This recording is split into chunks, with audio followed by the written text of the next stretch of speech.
बिस्मिल्लाहिर्रहमानिर्रहीम। Chapter 3 cube and cube roots का question number 9 हम करने लगे हैं। क्वेश्चन नंबर 9 की जो स्टेटमेंट उसने हमें दी है वो क्या है, कह रहा है कि the volume of the cube is 0.064 cubic metre. Find the length of each as.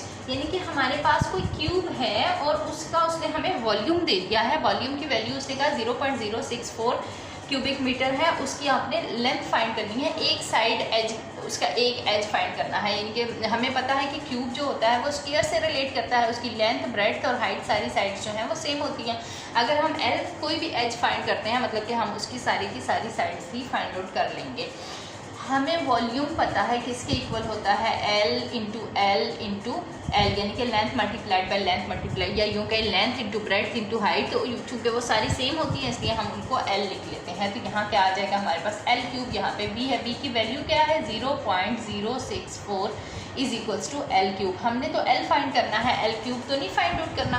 तो हम क्या करेंगे, यहाँ पे क्यूब रूट ले लेंगे। इधर लेंगे तो ऑब्वियसली यहाँ पे भी हमें क्यूब रूट लेना पड़ेगा और फिर हम क्या करेंगे, यहाँ से क्यूब और क्यूब रूट आपस में कैंसिल आउट हो जाएंगे और इसका हमें क्यूब जो है वो फाइंड आउट करना पड़ेगा।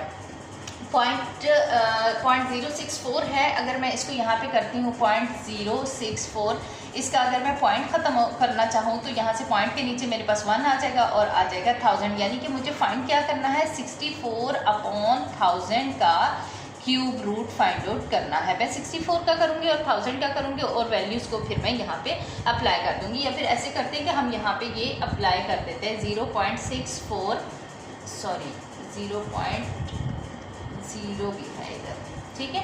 जब हम पॉइंट ख़त्म करेंगे इसका तो यहाँ पे नीचे आ जाएगा 1000, ठीक हो गया। और यहाँ पे ये क्यूब रूट, और इधर हम देखते हैं तो यहाँ पे हमारे पास ये L है। अब हमने फाइंड क्या करना है, 64/1000 का क्यूब रूट फाइंड आउट करना है हमने, ठीक हो गया। इसको मैं कर देती हूँ अच्छा, ये हो गया। अब 64 का फाइंड करेंगे। 64 का वैसे तो हमें पता ही है लेकिन हम यहाँ पे फाइंड कर लेते हैं। 2 के टेबल पे करूँगी 2 3s are 2 2s are, फिर 2 पे डिवाइड हो जाएगा 2 16s are, फिर से करेंगे तो 2 8s are, फिर से करेंगे तो 2 4s are, 2 2s are और 2 1 is, यानी कि 2 और 2 क्या आ जाएगा, ये हमारे पास आ जाएगा 2 क्यूब मल्टीप्लाइड बाय 2 क्यूब, ठीक हो गया।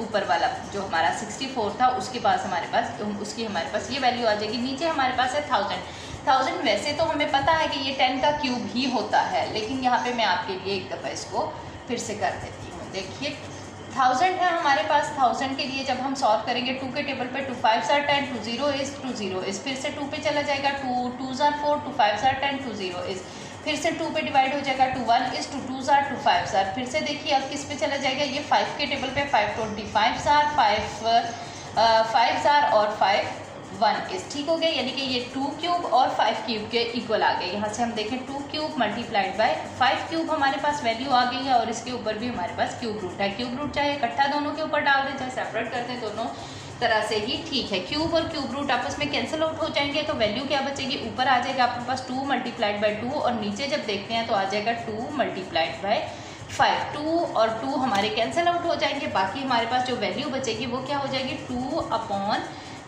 ये 2/5 जो है ये हमारा किसके इक्वल आ गया है, L के इक्वल आ गया है। अगर आप पॉइंट्स में वैल्यू देना चाहते हैं तो 2 को डिवाइड कर दें किससे, 5 से। 5 अब ग्रेटर वैल्यू, 2 स्मॉलर है तो पॉइंट लग जाएगा, 20 आ जाएगा। 5 4s are 20 हमारे पास यहाँ पे वैल्यू आ जाएगी। इसका आंसर क्या आ जाएगा, अगर हम इस तरह से डेसिमल, इसका आंसर डेसिमल में देना चाहते हैं तो आ जाएगा 0.4 मीटर, और अगर हम फ्रैक्शन में देना चाहते हैं तो फिर आ जाएगा 2/5 मीटर। जो हमें उसने एज फाइंड आउट करने को दिया था वो हमारा यहाँ पे कंप्लीट हो गया।